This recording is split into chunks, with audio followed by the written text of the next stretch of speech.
arduous on the mic, talking life and what's alike. Middle age, it's quite the ride, finding joy and chasing pride. Career dreams and daily grind, funny moments that we find. Letting go of yesterday, making paths along the way. Middle age.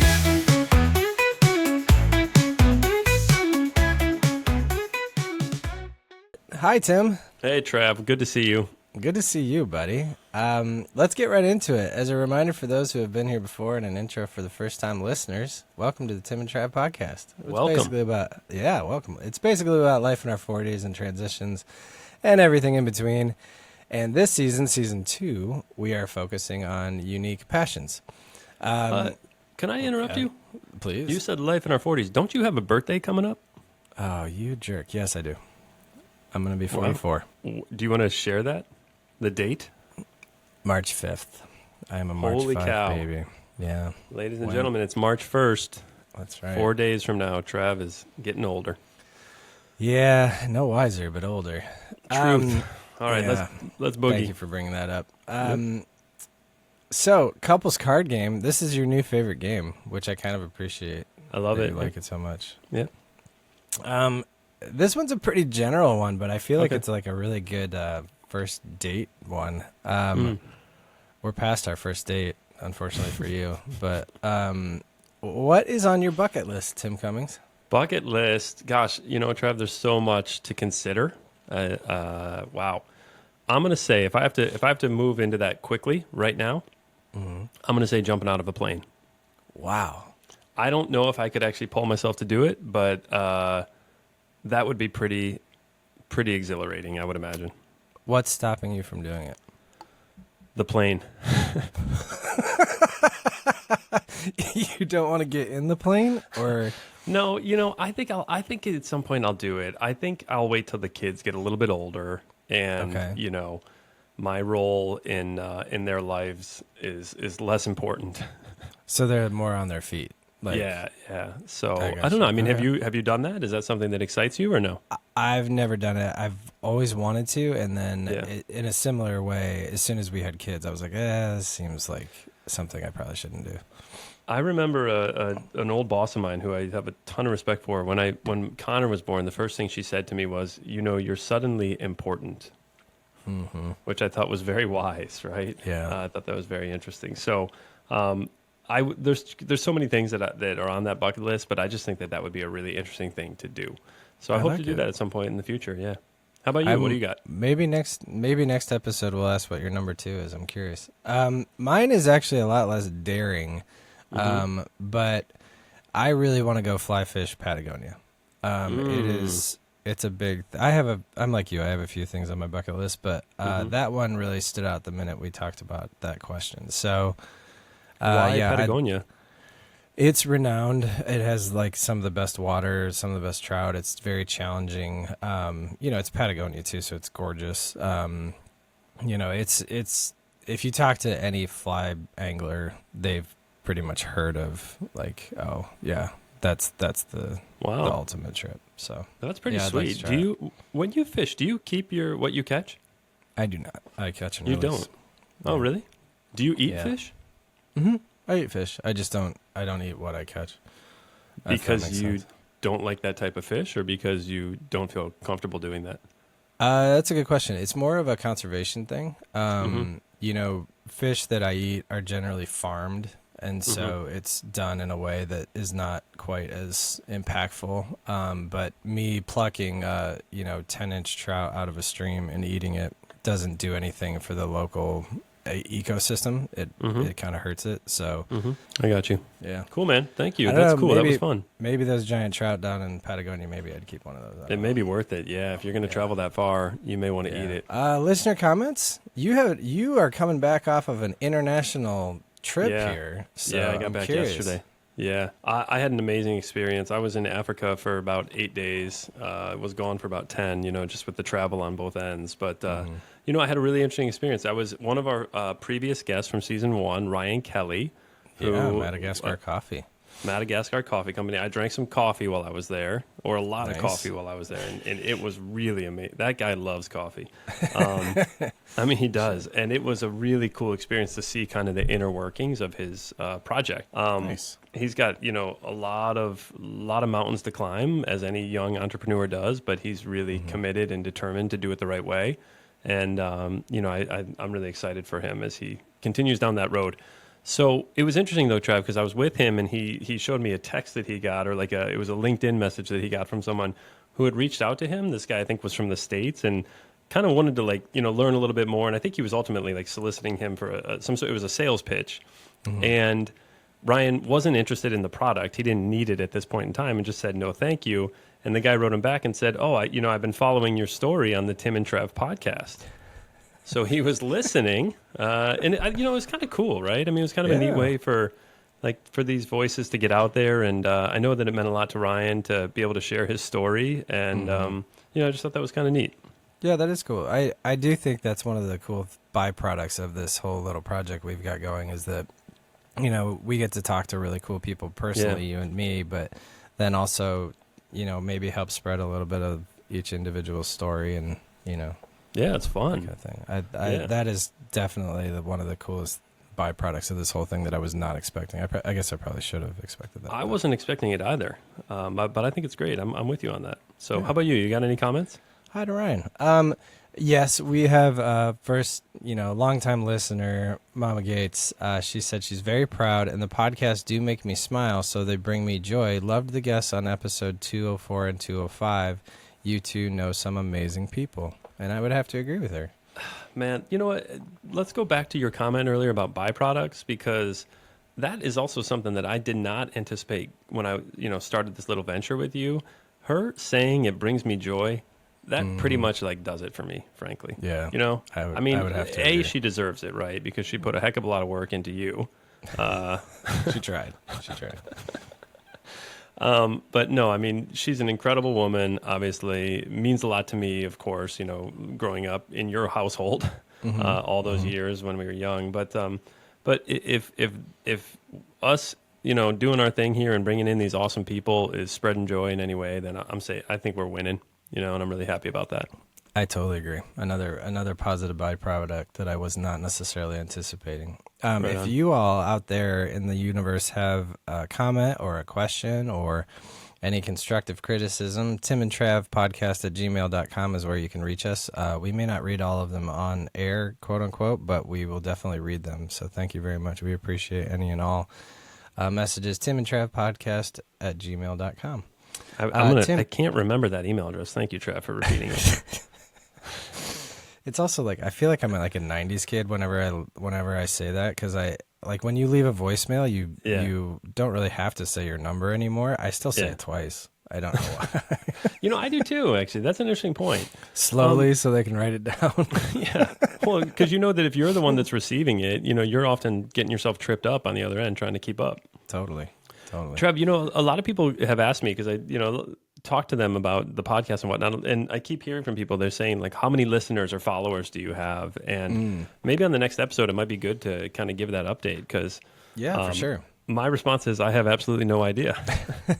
I can tell you the short answer is that it is growing. And one of the things that I found really interesting is in looking at the analytics that these various services provide, you can really see what works and when it works and when it doesn't. And, for example, our YouTube channel, not necessarily the biggest thing, not the biggest driver. Wasn't expecting it to be, frankly, given our platform. But, that's super low, and that's okay. But, our Apple podcast and our Spotify is growing pretty steadily. So, next time I'll give you some numbers. It's kind of interesting. The message I take from that? What's that? We sound better than we look. I totally agree. I've said since day one that I have a face for radio, so I'm fine for it. You're not alone, man. And you are so much better looking than I am. So, geez. I wouldn't say that. No, it's so true. Tim, awesome wife moment? Mine is so easy, Trav. Listen, dude, I've been gone for 10 days, right? So I left poor Christy with 3 rambunctious children for 10 days, a wild and crazy dog, and her full-time commitment to her work, and she hit it out of the park. Yeah. Simple. That's a lot to take on, man. That's a long It's a time. lot. I mean, that's a lot, right? Like her days are long. She's got a ton on her plate, and I'm kind of just scratching the surface with everything else that she has going on. I mean, those are the high level Right. responsibilities, but you know, the fact that the house wasn't burned down and everybody's healthy. Yeah. If That's a you big reverse deal. the situation, it could have been a problem. Well, I have to ask because, Kristen travels a fair amount for work. Yeah. And I always wonder, what do you think is easier? Do you think it's easier to be the one that leaves? Or do you think it's easier to be the one that sticks at home and has to do all that stuff? Oh, that's a great question, man. I mean, I don't know if, I guess just looking at my most recent experience, I had the easier role, right? Yeah. I mean, I have to admit, I missed my family tremendously, but it was really interesting to travel and not carry any responsibility outside of my commitments to work. And then, there was a little bit of like personal, my time with Ryan afterwards. So, Right. but to not have to focus on the kids or worry about anything, like that was a very therapeutic experience Yeah, in a lot of I'm ways, sure right? it Like we was. don't get those opportunities. So, and I don't really travel that much at all like that, and Without especially for kids. Right. that period of Yeah. time. So, so yeah, I think she definitely was, dealing with the stress and the chaos, and she did an amazing job with it. I'm just thoroughly impressed. I will say, and if Christy's listening, I'm going to ask her to mute this part of it. I got home after like a 24-hour flight yesterday. Now, look, everything was amazing, right? But do you want to know within the first 13 minutes what I was doing of walking in the house? I'm so curious what 13 minutes in. Well, Tim I does. had to go. I noticed a few spots that needed vacuuming. Brought to you by Dyson. Here it comes. Yeah, I was like, I walked, and then I was like, you know what? I think I have a big problem. Like, I've been home. I've been gone for 10 days. I've been home for 13 minutes, and I'm vacuuming. That's not good. That's you might seek help. I think I need to. Now, again, Christy, if you're listening, this is not a slam. You did an amazing job. There were just a few areas that I saw, right, because my eyes are laser focused on dirt and debris that just needed to be attended to. So, love you. Thank you. How about you? What's your awesome wife moment? That's amazing. So recently, Kristen is definitely more on the outreach side of things than I am. It's like she's always kind of looking for different things to do and opportunities and so forth, and she's really good at that. That's the broad level, but specifically, she ended up hosting, and we did it together, but she set up this thing, which was the International Visitor Leadership Program through the State Department. You might be familiar with this. I had never heard of it before, but basically what it is there are people that are traveling internationally through the State Department and here in the U.S., and they will offer up or find folks like us who will volunteer to host a dinner with these folks that are in. And, basically it's kind of one of those like just culturally vibe, Cool. And so one of the cool things is there were 3 people that came to our house for this dinner from 3 different places, and they were all part of the same group, and they were here Cool. to, I think their initiative here, obviously not with us, but professionally they were here to basically talk about AI and the standards for, like regulating AI basically, and how that's done internationally, how that's done here, and so they talked, they went to Harvard and they talked to a bunch of different people who are more steeped in that realm. But for our side of it, it was basically just like, what does a family of 4 in Midwest, Ohio look like, and what is it like to have a dinner party with those folks?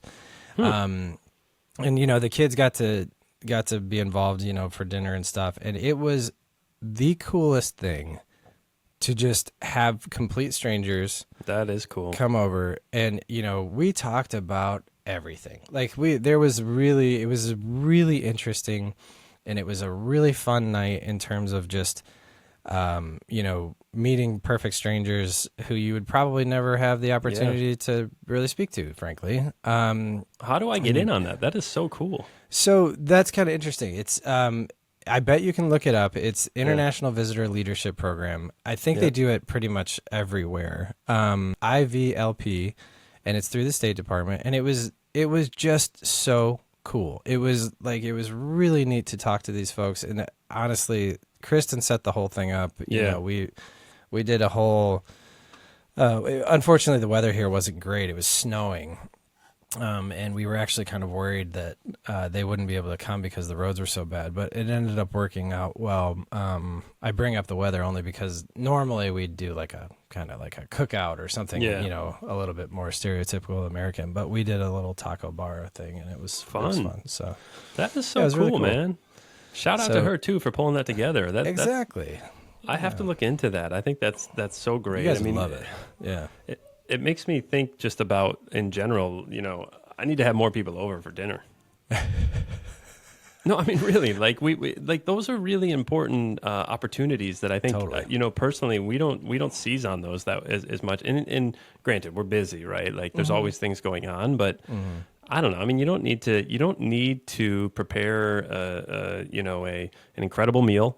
Or, the house doesn't need to be spot clean. Like, people should enjoy just being with one another. So I think we need to do more of that. I totally agree.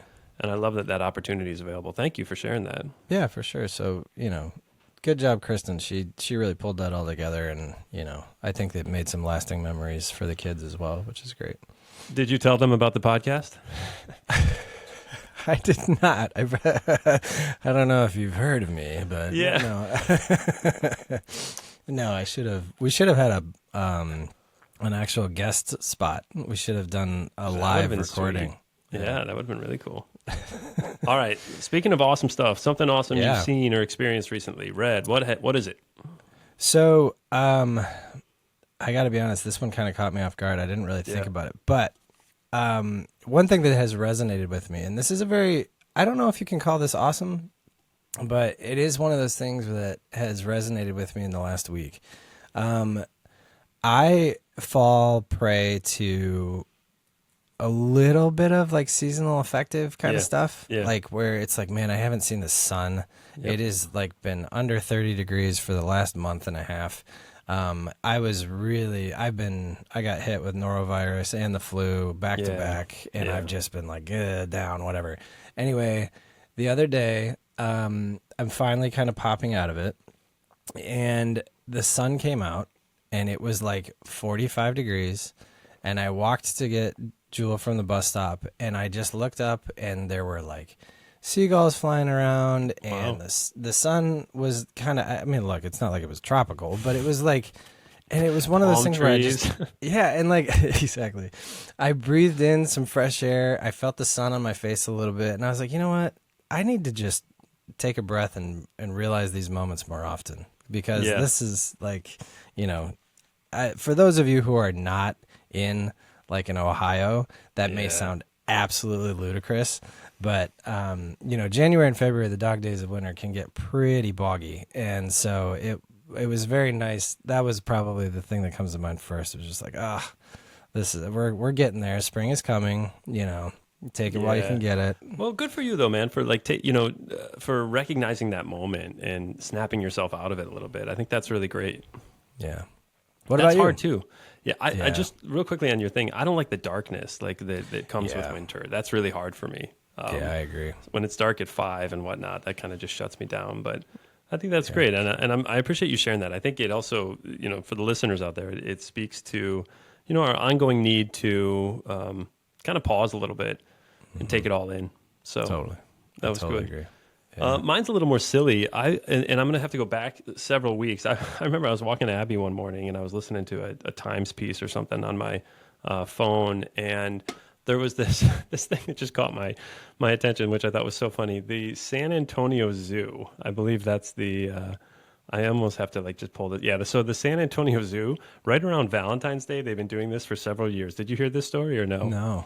So they offer opportunities for people to purchase. Just bear with me, okay? Purchase cockroaches and you can name it right around Valentine's Day. You can name a cockroach after like an ex, right? So somebody that you had previously dated, and they feed the cockroaches to lizards. Now, I heard this and I was like, at first I was like, come on, right? And then the more I thought about it, I was like, that's brilliant. Like, It is pretty brilliant. That is a brilliant fundraising technique, like marketing technique. It's sort of way off the beaten path, totally different. So I just did some like researching on that this morning. And I think this article's maybe back to like 2023 or no, this is 2024. And they said that they've had like more than 7,700 donations from 50 states, 30 countries. This is all in 2023. Whoa. But since 2020, so this is just the window of time from 2020 to 2024, this fundraiser brought in like $225,000. Holy cow, that's amazing. So, I got to give these people credit. I just thought it was hilarious. Like, kind of, I really, we've talked about this in the past, but anytime someone's sort of thinking, is innovative in any space, it's kind of funny, right? Like they're going to feed these lizards cockroaches anyways. Why not charge people to name them after somebody? So, so I put in $25 and I named one Trav. Is that? I wonder if there's like a cockroach voodoo type thing where it's like, did I wake up with back pain because maybe that's why you got so sick? Yeah.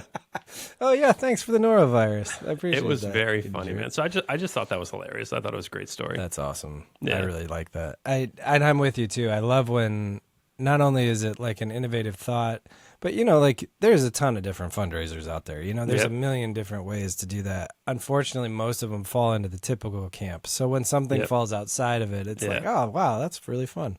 It was, and funny. It doesn't, like you said, they're going to eat the cockroaches anyway. So it's like, exactly. Yeah, that's really cool. I love it. So speaking of all things innovation, do you want to give a little intro to our guest? Yeah, this is going to be fun. Benji lives around the corner from me. I've been driving past his house and popping in, for the past 2 or 3 years, watching this dude construct a car in his garage, right? So he started with an engine. Most of the time that I talk to him, I have no idea what he's talking about. Outside of the fact that he's up against a tremendous challenge. But what inspires me so much about him is that he's just totally taking it on. So I think this will be a really fun conversation. Let's bring him in. Cool. All right, ladies and gentlemen, this is it. This is it. Very excited to have Benji here with us today.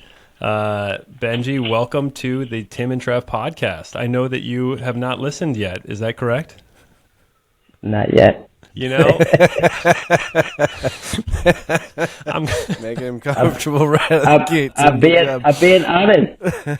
I'm glad we got that out of the way. That was awesome. I'm gonna look. I'm gonna check it out though. I'm gonna check it out. Well, you better listen to this episode because you're the star, man. And Benji, we're very lucky today because Trav has a new voice. Welcome, Trav's new voice. Thank you. Took a lot of flu and fever to get to this point. Thank you.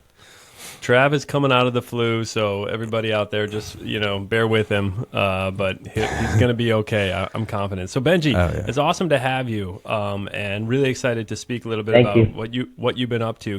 Before we jump in, can you tell us a little bit about your normal day-to-day activity? By normal day-to-day, I get up at 6:30 in the morning. That's when I start work. Get home by 3 o'clock.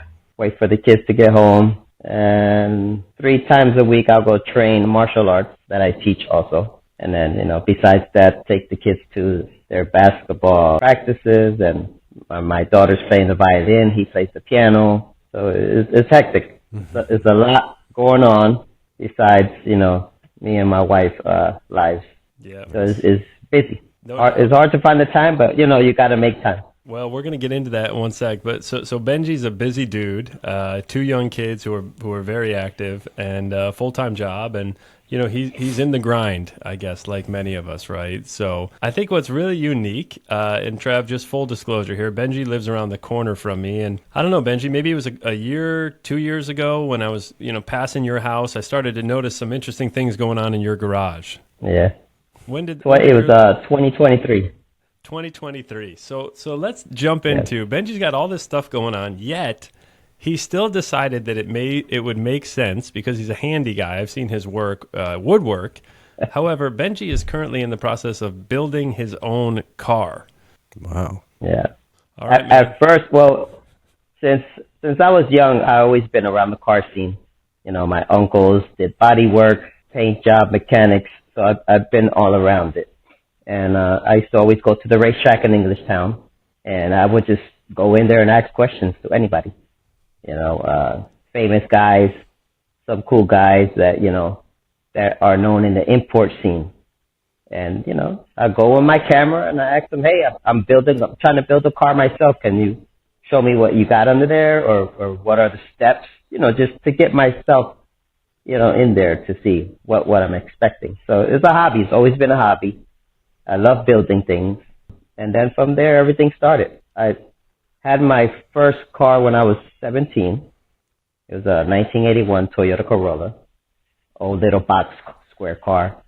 Yeah, it was like, and I'm not a mechanic or anything. Just by seeing my uncles and cousins do it, and you know, it's like a puzzle. You take it out, you put it back the way it was. You just gotta ask them, okay, what are the torque, the specs and everything to make sure everything was good. So that's how everything began. Started swapping engines, taking changing an automatic to a 5-speed. Just going to the junkyard, find the same type of car model. All right, everything fits. Bam, there you go. And then from there, everything else went on. I already had I had a few cars that I rebuilt the motor. I blew the motor, number one, because I didn't tune it. I didn't do it the right way. You know, you hear everybody tell you, hey, just go buy that motor, get a turbo kit on eBay, and there you go. You know, and I'm like, oh, it worked. Yeah, it worked. It worked for a little bit. It worked for a little bit, but after, you know, a few boosts, going over boost, the engine's gonna handle it. Blew the engine. Oh man, it's so sad. You spend so much money, and then you blow the engine, and now you gotta go back to the shop, take everything apart. You know, I know you guys know the deal.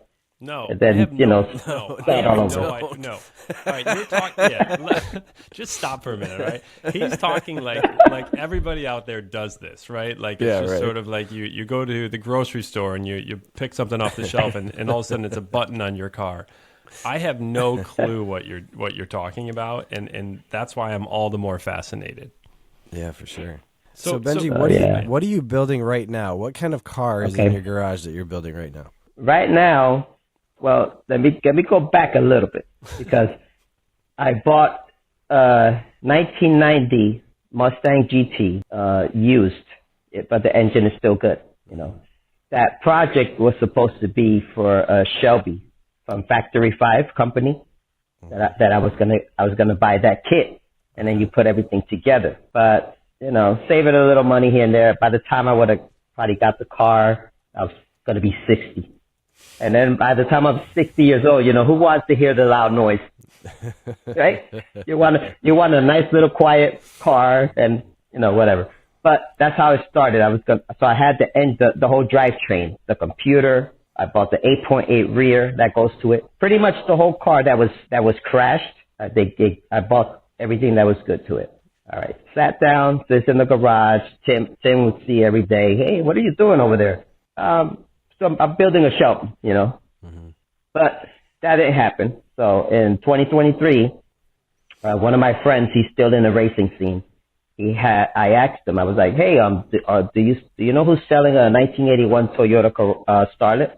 Because I used to have one 13 years back that I also built for racing, but that was strictly for the track. Like I cut everything up, did a roll cage in it, mini tubs, the whole nine, but it was only for track. I wanted a street car, you know, like a hot rod. So then I asked him, I was like, hey, you know anybody that got a Toyota Starlet? And it's funny because I sold him the car that I built. And then he goes, oh, I got one laying around. I was like, what? And so those cars to us Puerto Rican people, it's like having having a Ferrari for us, because those cars are hard to find. And you only find them in like Puerto Rico or in the islands. So he has one. I went to go see it before. I was like, I want it. Do not sell it to anybody. I want it. So I went to go check it out to make sure it wasn't too rusty or anything like that. So I bought it. I bought it in 2023, $2,500. If you look at the car, you'll look at me like you're crazy. Did Yes, it work? It's easy because everybody's done it before. You know, people have thrown V8s in there. They've thrown rotary engines. I don't know if you heard of rotary engines. They come from Mazdas. Yeah. They're a little tiny motor that has two rotors. The pistons look like a triangle. What was that? The pretty RX, much. What was it? The RX or something? RX-7. Yeah. Yeah. Those kind of engines. So my first Toyota Starlet I had put that engine in it, but I never got to finish it, and then I sold it. So that's what I'm working with right now. So basically, I cut the whole floor off because it was rusted. The whole floor from, let's say I have a 3/4 chassis. So the front of the engine is stock. The front of the engine bay, let me say, is stock. And then from the pedals back, gutted the whole floor. Wow. Reinforced the whole chassis with 2x3 tubing because that's how they do them. You know, that's how they build the hot rods. And I was able to fit the engine in there. If you see it, you'll be cracking up. You know, it's like this big V8 fuel injection in this tiny little car that looks like a Golf Volkswagen. Oh, I'm actually gonna look one up. A Toyota Starlet, huh? I gotta picture this. All right. Yeah, you can look up. Yeah, if you look it up, look up Toyota Starlet drag car. So then like that, you'll see pretty much what I'm building with the big tires in the back, skinnies in the front. Oh my gosh, Right. This is amazing. Yeah. We're gonna have to put a photo up for people, but this is unreal. So you slammed a V8 in this tiny little car. Mm-hmm. Wow. Now when you say that you replaced like 3/4 of the bottom of the chassis and all that, I take it then you are a very talented welder. I went to school for welding, but okay. it's just I only went to 2 classes because, like I said, I've done it before in the shop with my uncles and them, but I'm not certified. But I know enough to do it myself. Yeah. You know, like I never jump into anything if I'm not 100%. So what I did was when I did the chassis, I did everything by wood.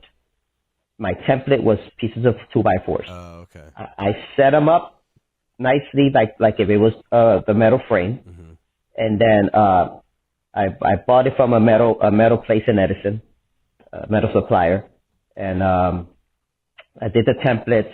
I took it to Wayne in Milltown. He has a machine shop, and he welded everything up for me the way I wanted. And then I brought it back. I brought it back here.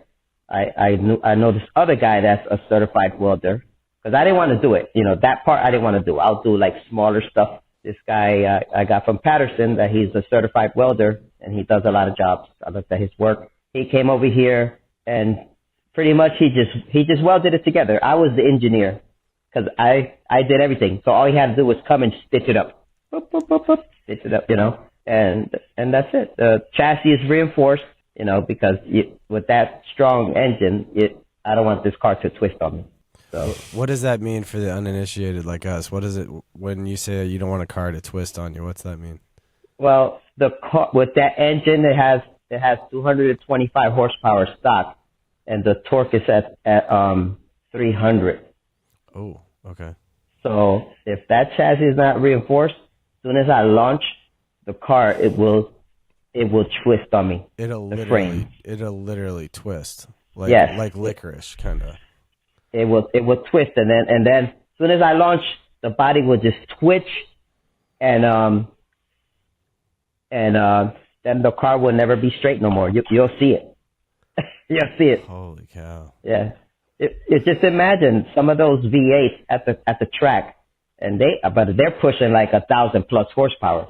Sometimes if you see when they launch and they lift, you see the body kind of twist a little bit. So, you know, you got to do your homework before you start building chassis and everything like that. Cause I don't want to be I want to make sure that it's safe to drive on the street, you know. And what phase of the build are you in right now on this one? I already have the transmission mount on it. The engine mounts are on, the whole floor.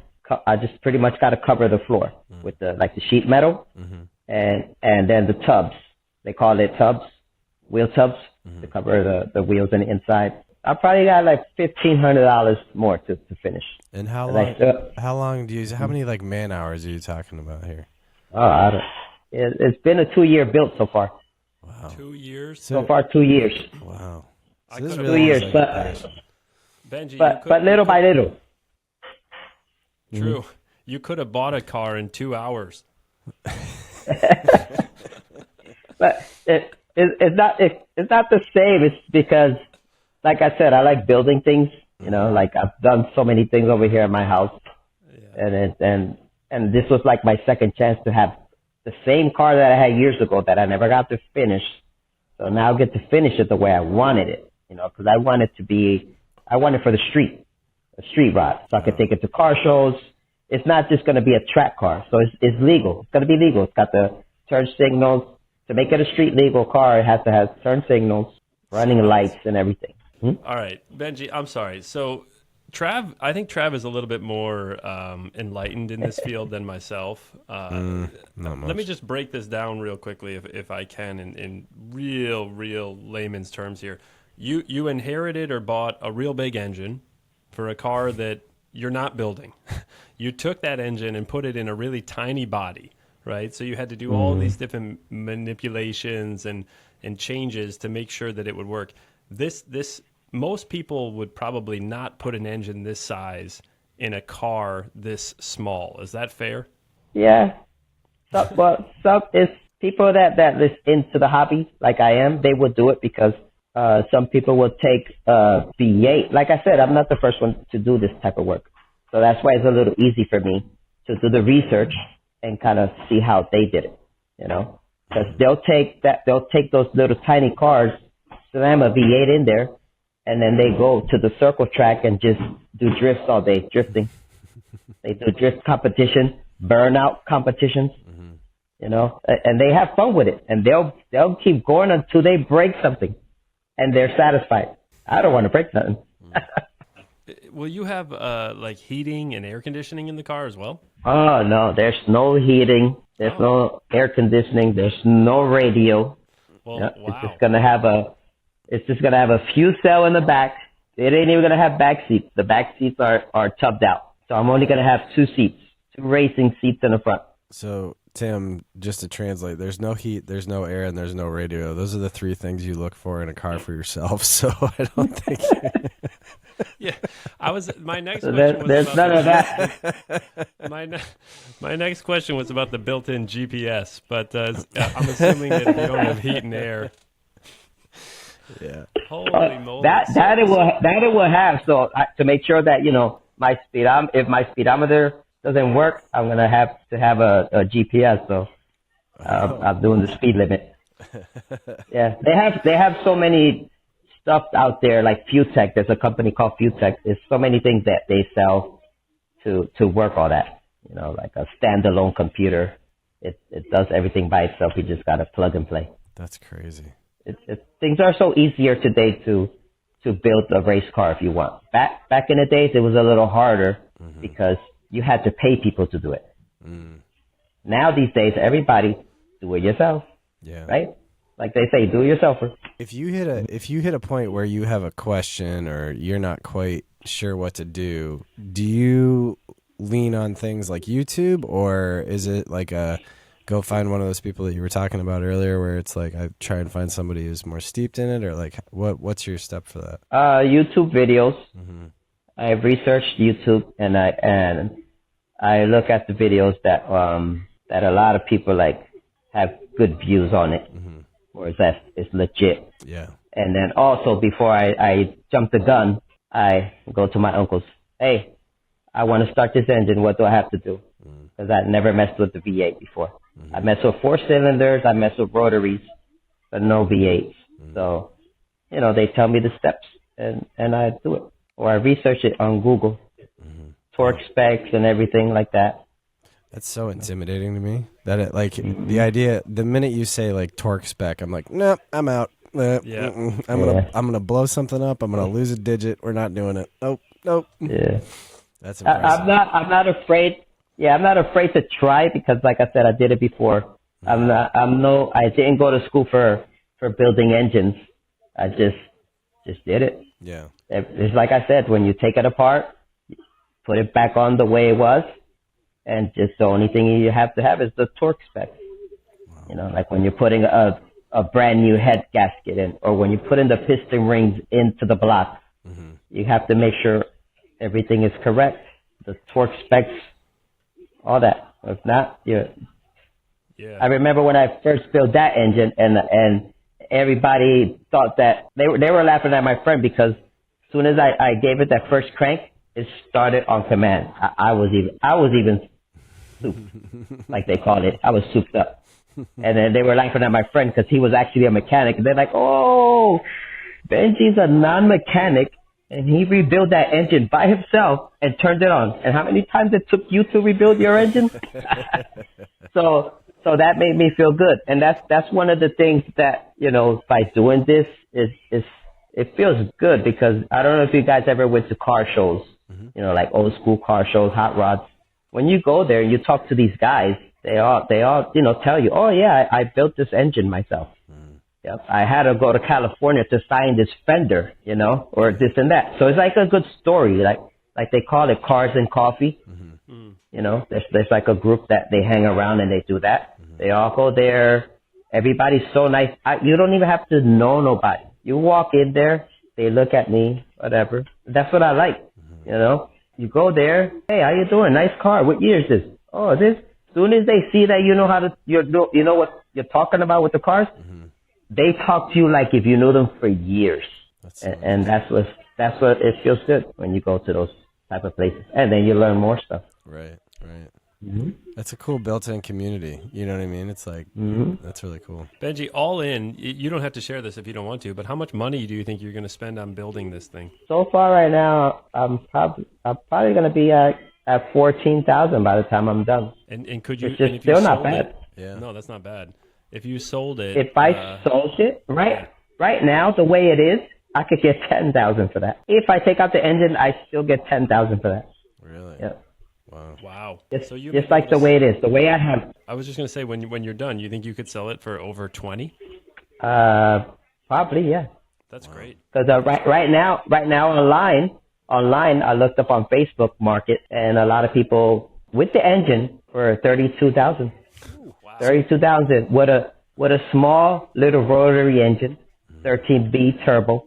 And the more horsepower they have, the more they can sell it. So I'm always curious about this with people that are really steeped in cars and rebuild things. Once this car is done, right, like to the point where you are really enjoying it, and you know it's like there's probably little tinkery things you'll do here and there to it over time, but is there like a shelf life for you before you get bored and want to do another one? No. Some people get bored when they're done. And what they do is they try to add more. They'll be like, oh, I want to paint it a different color. I'm tired of this color. Oh, I want to rebuild the engine. Now I want to make it 400 horsepower. Oh, okay. They do get bored. Trust me. They do. Oh, I'm going to buy different rims. I'm tired of those rims. I'm going to sell those. And it's crazy. So it's you can't say you're never done. Right. But with my budget, I don't want no more than that. I'm happy once I have it. When I have it painted, then that'll be complete, and I'll leave it the way it is. You know? Because this car's an investment. I wouldn't jump on it if it wasn't going to help me in the long run. Let's say in the long run, I need the money, right? Let's say if I need the money, I'm older. I don't really want to hear that noise anymore, so I'll sell it. I'll ship it to Puerto Rico. Somebody's going to buy it. That's so interesting to me. One of the things we found a lot with people in their passion projects, like on the side, is that they have a very definitive, like they know that they could keep going, but they don't necessarily do it because they want to continue on with another part of their passion, or they have kind of a goal with it. You know what I mean? So, you know, like one person we've spoken to was a book writer that just aired today, and it's like, you know, he could probably continue to hone those stories, but he knows when to leave it. You know what I mean? So I was just curious how that kind of translates. It makes a lot of sense in the car building world. So when it's done, is there a term for it? Like, is if I were not a moron and you walked up to me and you said, "Hey, this is what I have," what would you say? It's like obviously it's a Toyota Starlet, but is it like, like how would you describe it? It's just my little street rod. That's underselling it, Benji. So the people, but I won't even have to say nothing, to be honest with you, because once they see me rolling around that corner and they hear that engine, people's gonna be like, "What the hell he has in that?" That sounds like a V8. They're gonna know. Yeah. They're gonna know. So the car's gonna speak for itself. If I take it once I roll into a car show or whatever, right here in Milltown that they have every summer. I can't wait. I'm just going to roll in there, park the car, put my glasses on, kick with my coffee in my chair, and people just going to walk to me and be like, "What you got in there, kid?" What Frankenstein car is that? That's awesome. That is so funny, Benji. Wow. Something that's been weighing on me this whole time, I've been dying to ask is, how many rolls of duct tape did you use in building that car? Whew. And a lot. That's my kind of car. A lot of screws, though. A lot of screws. Holding up but the screws to hold up the wood while I was imagining my chassis before it actually, happened. Is that a pretty typical thing that people do, is they use a wood frame like that to do it? Or is that just like of your own invention? Some people use different type of things, cardboard. Oh, really? Okay. Yeah. So having like an outline is normal. Yeah, but I like to visualize to see exactly, because then when I even cut it, because, when you buy a 2x4, the 2x4 is actually 1.5 by 3.5. Right. It's not a 2x4. So I even sliced it to make it 3-inch. So when I took it to the shop, this is what I want. I want a 2x3, and this is the angle cuts that I want you to do. I had them cut everything for me, 45 degree, a 30 degree. There's a lot of math. Yeah, I was just under there. Say, yeah. And then leveling. It like when the guy came to do the chassis, it took me. I was scared, to be honest with you, because I was like, if this guy is not a good welder, I'm screwed. Because that has to be straight. Yeah.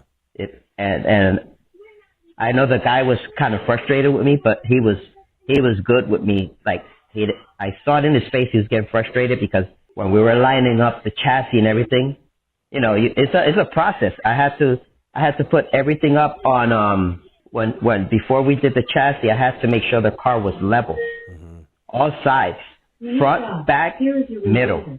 Make sure the car was level. So I had to put it up on wood pieces. Like I said, I looked it up. I even I got some DVDs, some old DVDs I had of how to build the chassis, how to build the back half, and they show you these things from like a real shop, like chassis engineering.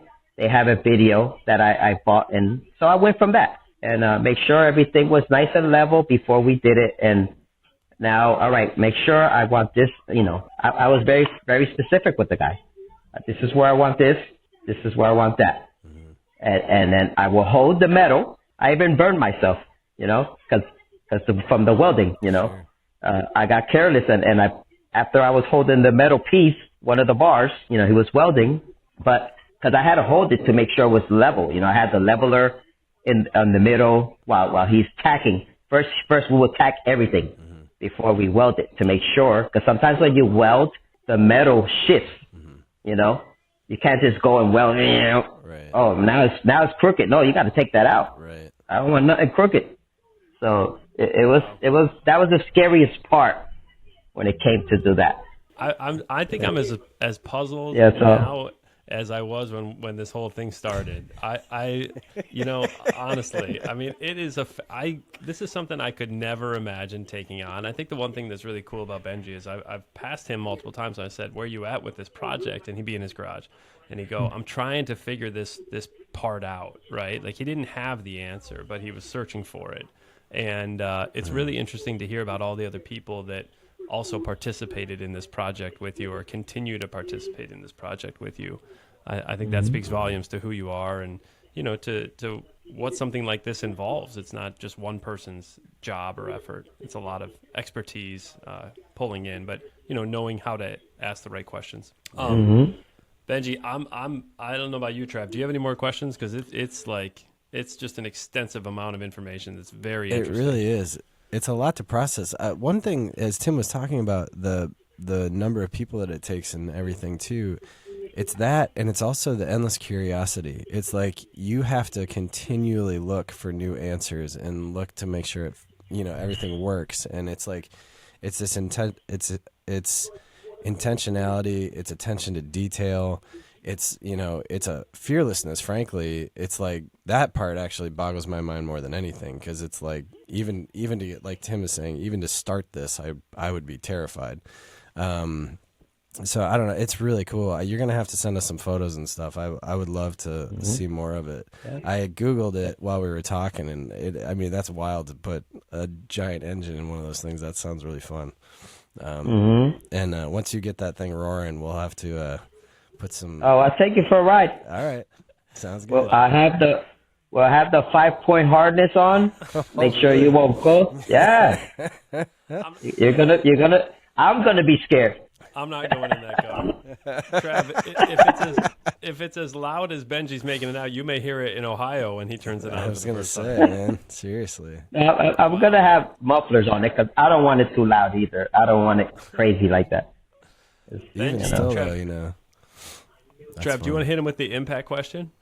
I do. Let me pull it up real quick because I never quite remember it perfectly the way Tim does. You want me to do it? All right. No, I got you. All right, Benji, we asked this question of every one of our guests. It's called our impact question. Can you name one experience or person that's had a profound impact on the person that you are today? One of my cousins that passed away. Would you mind sharing something about that cousin? All my inspiration and everything came from him. Everything I pretty much know is I learned from him. No schooling. He was a jack of all trades, a master of none. But he was good. That's great. He was very good. He knew his stuff. He knew his stuff. I went to school with him to learn auto body, and the teacher was amazed with the stuff that he knew already. He was already painting cars for the teacher in the first week. So the guy was self-taught also. He learned a lot in Puerto Rico. Yeah. That's a great legacy. If I didn't stuck around him, who knows where I would have been today, like in my life. Like I probably would have took a bad route. Growing up where I grew up in New Brunswick, I would have went left. And instead him being there, it opened my eyes to what I could be, Very cool. Yeah, that's a beautiful. I mean, we're grateful to him for his presence in your life, man, because you're doing amazing things. It's very inspiring. Thank you. Do you have any closing thoughts, Benji? Would you encourage all of our listeners to go out and build their own car? Yeah, to build whatever they want to do it. Don't be scared to try it. It's never too late to learn to do something. And you also save money instead of paying that other guy that's going to rip you off. I like it. Well, Benji, thank you very much for sharing your story. I think I can speak for everybody, including Tim, when I say that we're anxious to see the pictures and watch you roll down the street. That's cool. Thank you very much. Yeah, thank you. Thanks for having me. Oh, it's great to have you here, Benji. Thanks for joining. All right. Benji, thank you so much again. Really interesting. I'm with Tim. As you said in the intro, I don't know like half, maybe 3/4 of what you were saying in terms of being able to technically understand everything you're tackling, but it looks amazing and it sounds incredible. I applaud any and all effort in this. It's just so, I can get through like an oil change. That's about as far as I get. So maybe a brake swap, but yeah, that was really impressive. You could do that. That's impressive, man. I'm more perplexed now than I was when I first met Benji. I honestly have no idea what he was talking about. It did not clear anything up for you. I mean, so the good news is and something that was helpful to learn was that he does have some experience, right, in this space, and he brings that with him. Originally I thought he was just decided to take this project on, on a whim, but he does have some experience. He has some expertise, clearly, but it's still a tremendous, show of like talent and intelligence. 100%. And also just like the ingenuity it takes, but also it's funny, you hear a guy like that talk about how steeped in the culture of it and the experience of it, but also he's still, one of the first things he said was he goes on YouTube. Yeah. It's like, wow, even the guys who are like literally holding the wrench and about to do the thing are still like, I'm going to see how other people do this on YouTube. Like that to me is incredible. It's like, wow. That's a great point, man. Yeah, there's so much information out there. Yeah, for sure. Wow, that was fun, man. I can't wait to keep you posted on when that car is done, and hopefully I'll go for a ride in it. But we might have to get you to record a little trip around the block or something once he gets it out there. Yeah, maybe he'll let me drive. I would advise against that, but yeah. I mean, did you see the tires on that thing, though? Like, I'm not going to put you behind the wheel of that. Are you insane? You're going to end up in somebody's living room. Dude, I think I'm a much better driver than you. That's maybe. It's possible. I'm just kidding. It's cool, man. Benji, thank you. That was a lot of fun. Yeah, that was a lot this of has been a great episode. We've got about, I think, 4 or so more people to highlight. 3 or 4 more between now and the end of season 2. So, Trav, I'm enjoying this, I think, as much as you are. Yeah, I agree. It's a lot of fun. Thanks, everybody. Cool. Stay well, everybody. Tim and Travis on the mic, talking life and what's it like. Middle age, it's quite the ride. Finding joy and chasing pride. Career dreams and daily grind. Funny moments that we find. Letting go of yesterday, making paths along the way. Middle age.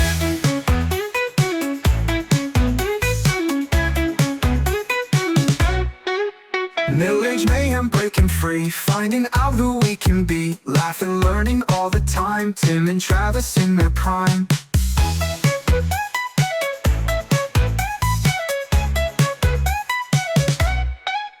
Every step a brand new plan, older, wiser, still we stand. Navigating through the years, sharing stories, laughs and cheers.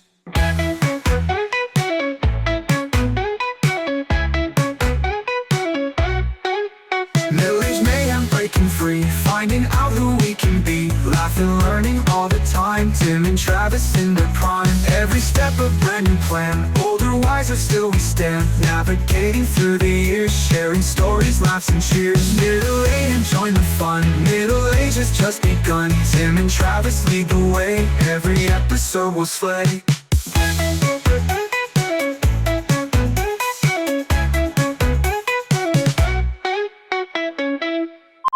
I look the best of the 3 of us. You tired? All right, Trav, you want me to kick it off? That thing is cool, man. I just want you to be happy. That'll go in the outtakes.